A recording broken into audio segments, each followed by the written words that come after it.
Welcome to this bike porn crib tour with me, Hot On, where you will get a closer look at my gorgeous 2008 model the Rosa 3 THL bike.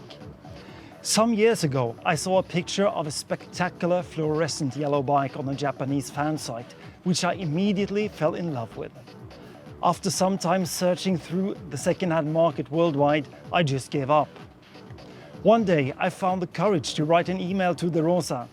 Do you by chance still have this frame available? And 2 weeks after, Cristiano de Rosa came back to me with a price quote. After bringing this bike home, the building process started, and the final result, having spent 3 years of mixing and matching components, is what I will guide you through right now. First of all, let's have a look at the frame. This is a model that came in black or in fluorescent yellow finish. It's actually a triathlon bike, so my take on it using this normal handlebar is somewhat bizarre, but not more bizarre than the frame itself. In the comment section on this Japanese fan site, people had really different opinions. Someone meant this was an ugly bike that had far too much to eat for lunch. And yes, that's true. The lines of the frame are extreme. It's loud.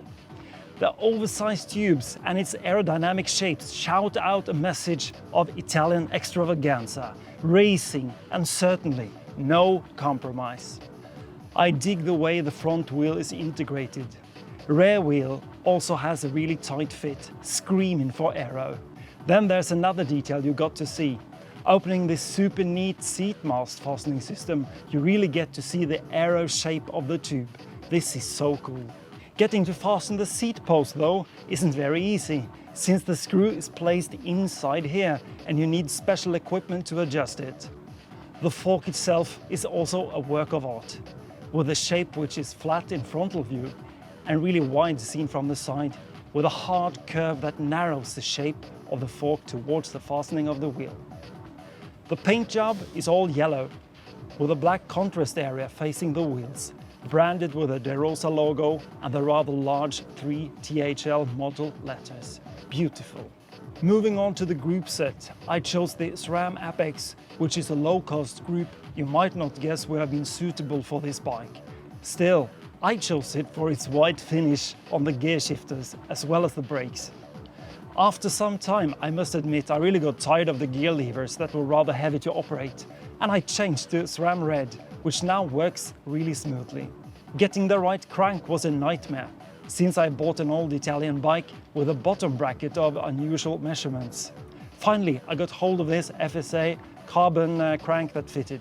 Then we've got the wheels. Some of you might have seen my bike during those 3 years of building. And earlier on, I used the head 3 wheels on this bike, since I've got several wheel sets fitted with SRAM 10-speed cassettes. 2 years ago, I found an ad for these new old stock carbon wheels from Vision with the original De Rosa decals and white hubs. It was a match made in heaven. These were high-end wheels delivered by Vision for De Rosa bikes in 2008. Its 50mm carbon profile, made for tubulars, makes them versatile and fast rolling. First, I fitted them with 25mm tires, but then the rear wheel got stuck in the frame since there's no space at all. Right now, the wheels are fitted with 21mm tires, which works really well. This particular cassette is the Sram Red high-end version, carved out of a single piece of metal, which makes it incredibly light and expensive.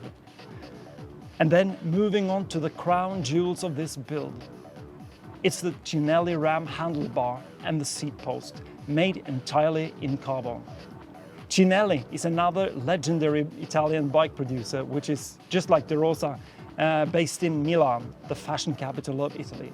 The Ram series consists of 3 generations, each one with at least 2 different paint jobs. And this Ram 2 version has got my favorite paint job, with the white graphics and a transparent varnish, leaving the carbon visible.